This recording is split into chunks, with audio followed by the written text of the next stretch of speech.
साथियों नमस्कार, कैसे हैं आप सब लोग। मज़ामा केम छो कसा आहिस। आप सबको जय श्री राम, जय बालाजी की। आज की क्लास में हम एक नया कंसेप्ट जो है सीखेंगे, to win the cheque cases. और जो मेरा पूरा का पूरा जोर है वो 5 सेक्शंस पर रहेगा। Section 47 of the NI act number 1, दूसरा है section 139 of the NI act, तीसरा है सेक्शन 118 NI एक्ट, चौथा है सेक्शन 138 NI एक्ट और पांचवा है सेक्शन 94 NI एक्ट। क्लियर है? ये लिख लिया होगा आपने अपनी कॉपी के अंदर। अब आ जाओ जी मूड क्वेश्चन। कई बार ऐसा होता है कि आपका कोई आउटस्टैंडिंग जो है वो पेंडिंग होता है, जिसके पेटे जो है वो चेक दिए होते हैं, बट एक शर्त लगी होती है कि इन चेकों का उपयोग करने से पहले परिवादी को आपको इंटीमेट करना होगा कि वो चेक का उपयोग करने जा रहा है। परंतु उसके बावजूद भी वो इंटीमेट नहीं करता है, चेक को बाउंस कराता है, आपको लीगल नोटिस देता है और 138 में आपको करता है प्रोसिक्यूट। तो वहाँ पर आपके साइन यदि चेक पर एडमिटेड हैं, चेक को देना आप मानते हैं, तो क्या 139 NI एक्ट के प्रीव्यू में आपको धारा 138 NI एक्ट के तहत दोषी सिद्ध कर सकते हैं या नहीं कर सकते, ये डिस्कस का एक मूड क्वेश्चन है। तो इस क्वेश्चन को जो है आप लिख लो तसल्ली से, उसके बाद अपन शुरू करते हैं आगे का वर्कआउट। और यहाँ पर वीडियो को जो है आप स्टॉप कर देना।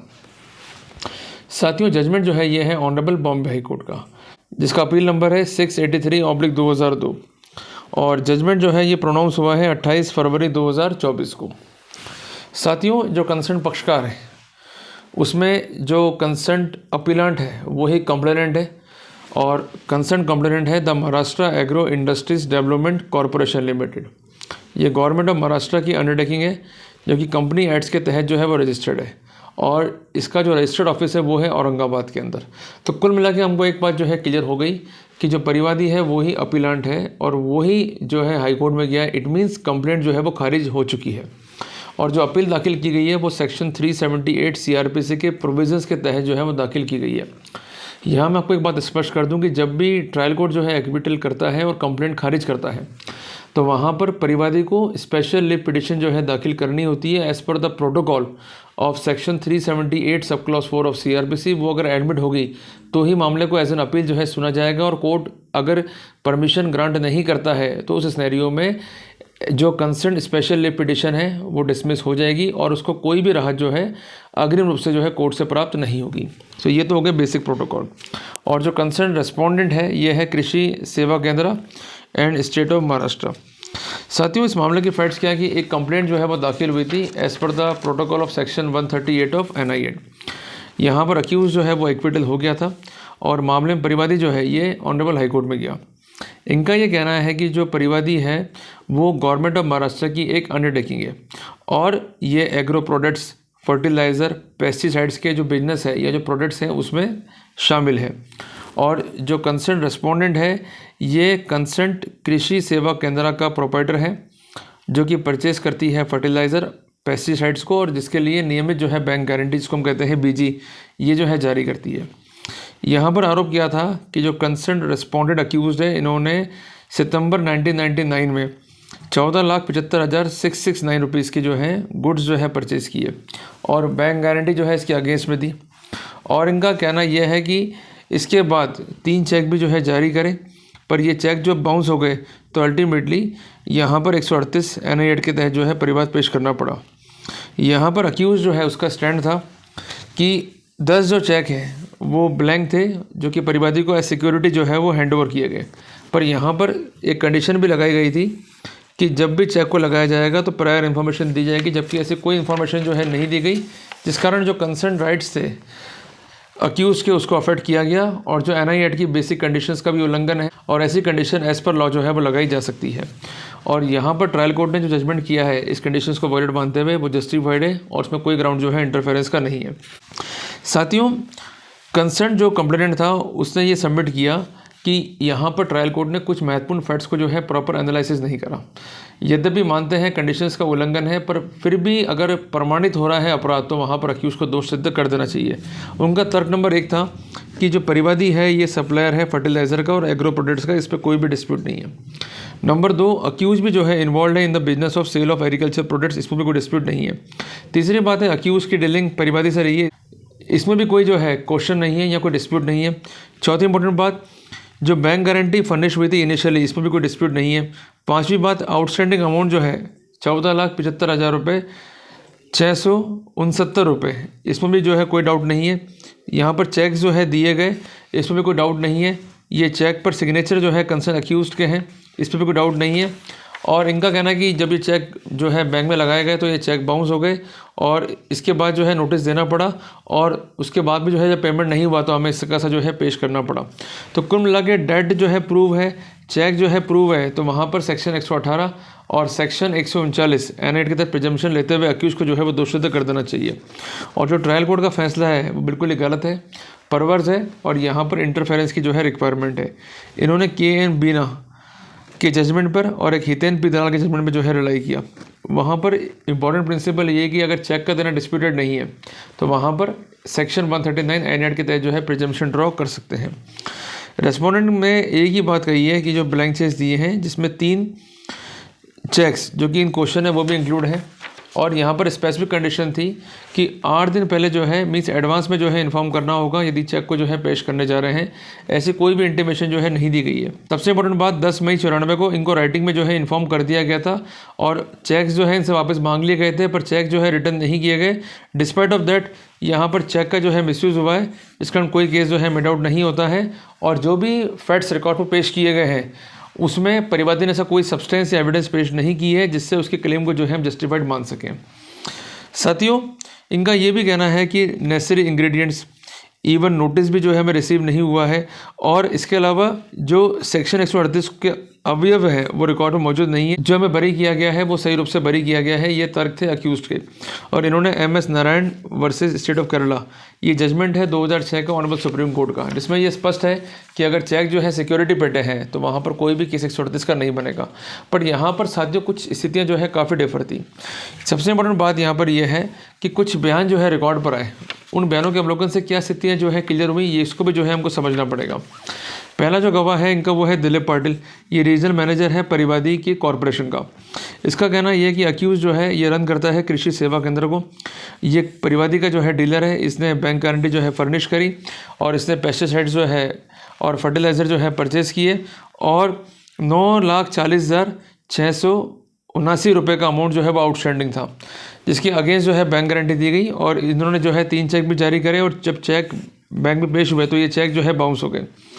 जो कंसर्न्ड ब्रांच मैनेजर है उसने भी ये डिस्पोज किया कि जो ये चेक थे ये बैंक में पेश किए गए परंतु चेक बाउंस हो गए due to the reason of insufficiency of fund, और मेमो जो है वो रिकॉर्ड पे था जिसको उन्होंने आइडेंटिफाई किया। हालांकि मेमो के संबंध में सेक्शन 146 N8 का जो है अजम्पशन लागू होता है।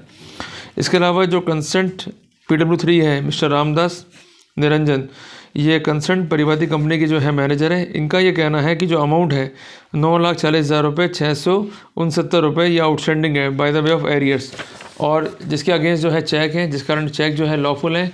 जब चेक को जो है बैंक में लगाया गया तो ये चेक जो है बाउंस हो गए। डिफेंस साइड से केवल एक ही गवाह जो है एग्जामिन हुआ मिस्टर प्रकाश राठौड़, जो ये कहता है कि he was working as senior sales representative in Aurangabad और इसका कार्यकाल जो है काफ़ी लंबा रहा है।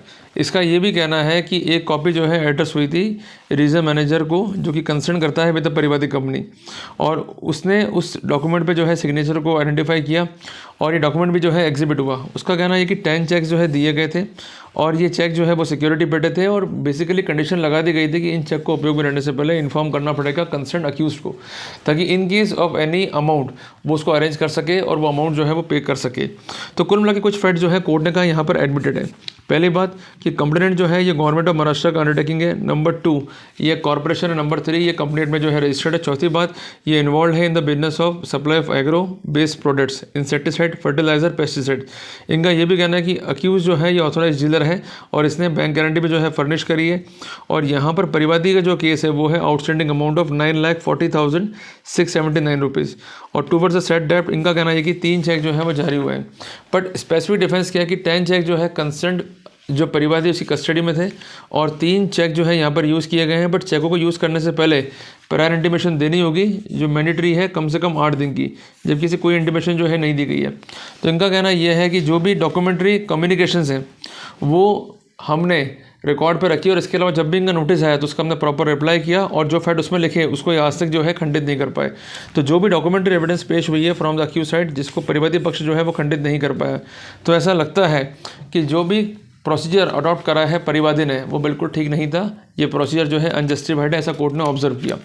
यहाँ पर कोर्ट ने एम्फेसाइज किया सेक्शन 47 NI एक्ट पे जो कि बात करता है नेगोशिएशन बाय डिलीवरी, और इसके अलावा सेक्शन 46 पे जो बात करता है डिलीवरी की। बट सबसे इंपॉर्टेंट बात यह है डिलीवरी के अंदर कि इंस्ट्रूमेंट को डिलीवर करते समय उसके यूज़ के संबंध में एक प्रायर कंडीशन जो है परिवादी के अगेंस्ट अक्यूज जो है इम्पोज कर सकता है। अगर ऐसी कंडीशन इम्पोज की गई है तो उसको फुलफिल करना होगा। अगर फुलफिल नहीं करता है परिवादी तो वहाँ पर उसको जो है खामियाजा भुगतना पड़ेगा। तो यहाँ कोर्ट ने कहा कि जो कंडीशंस थी as per section 46 of the NI act की इंटीमेशन देनी पड़ेगी, और जिसका डॉक्यूमेंट भी जो है फाइल पर है, परंतु ऐसे कोई इंटीमेशन जो है नहीं दी गई है। तो कोर्ट ने कहा जो भी फैक्ट हैं सर्कमस्टेंसेस हैं जिसके आधार पर ये क्लियर है कि जो प्रायर कंडीशन था उसका उल्लंघन हुआ है, जिस कारण साइन स्वीकार होते हुए भी चेक पे 139 का प्रिजम्पशन लागू होते हुए भी हम किसी भी रूप में अक्यूज को कन्विक्ट नहीं कर सकते क्योंकि यहाँ पर cause of action he arise नहीं हुआ है। तो कोर्ट ने कहा कि कोई भी फॉल्ट नहीं है अक्यूज का, और इस कारण कोर्ट ने कहा कि जो इसको बरी करने का जो ऑर्डर है वो जस्टिफाइड है और इसमें कोई भी ग्राउंड नहीं बनते हैं इंटरफेरेंस के। तो ये जजमेंट जो है हमें सिखाता है 5 बातें। सबसे पहली बात कि सेक्शन 138 NI एक्ट के मामलों में यदि कोई चेक डिलीवर किया जा रहा है by the accused to the complainant तो वहाँ पर section 46 and section 47 NI act की लाइट में कंसर्न अक्यूज जो है प्रायर कंडीशन इंपोज कर सकता है। नंबर 2, अगर ऐसी कंडीशंस इंपोज हैं तो वो एज सुन एज पॉसिबल जो है कंसर्न अक्यूज को परिवादी को इन्फॉर्म करनी होगी। नंबर 3, अगर उसकी पालना कंसर्न परिवादी नहीं करता है तो भले ही चेक पर साइन एडमिटेड है कंसर्न अक्यूज के और कंसर्न स्थितियों को एडमिट करता है कंसर्न अक्यूज, उसके बावजूद भी उसे दोष सिद्ध नहीं कर सकते क्योंकि section 47 and 46 of NI act are imperative. अगर इनका उल्लंघन होगा तो कॉज ऑफ एक्शन भी खत्म हो जाता है। चौथी इंपॉर्टेंट बात, अगर कोई केस सेटअप कर रहा है परिवादी तो उस केस को प्रूव करने का भार जो है वो परिवादी पर है और जिसके लिए इसको सब्सटेंस जो है रखने होंगे। अगर सब्सटेंस नहीं है तो वहाँ पर प्रिजम्पशन ड्रॉ नहीं होगा। और सेक्शन 118 और सेक्शन 139 NI एक्ट के प्रिजम्पशन के बाद भी अगर स्थितियाँ फाइल पे नहीं है या ऐसा प्रकट होता है कि जो कंडीशंस था उनका उल्लंघन किया गया है तो वहाँ पर अक्यूज को दोषमुक्त किया जाना चाहिए। तो साथियों उम्मीद करता हूँ कि आज के टॉपिक से हम काफ़ी कुछ जो है सीखे हैं, और ऐसी ही जानकारियों के लिए आप इस पेज को लाइक कर सकते हैं, चैनल को सब्सक्राइब कर सकते हैं। अब अंत में हमें कंक्लूडिंग बात करेंगे कि जब भी आप किसी को चेक दे रहे हैं तो हमेशा एक लेटर ऑफ कम्युनिकेशन जो है तैयार कर लें और सेक्शन 47 NI एक्ट की लाइट में जो है वर्कआउट कर लें, एक प्रायर कंडीशंस लगा दें और ये कंडीशंस जो है इन्फॉर्म कर दें परिवादी को। अगर उसको वो उल्लंघित करता है या फॉलोअप नहीं करता है तो ये रूलिंग जो है हमारे काफ़ी काम आ जाएगी। तो जो नए प्रकरण है उसमें इस बात का जो है विशेष ध्यान रखा जाए ताकि हमारे राइट्स जो है वो एज़ पर लॉ जो है वो अफेक्ट नहीं हो और आप एज़ पर लॉ जो है अपना एक प्रॉपर डिफेंस कर सकें। तो साथियों मिलते हैं जल्द ही एक नए टॉपिक के साथ। टिल देन जय हिंद, जय भारत।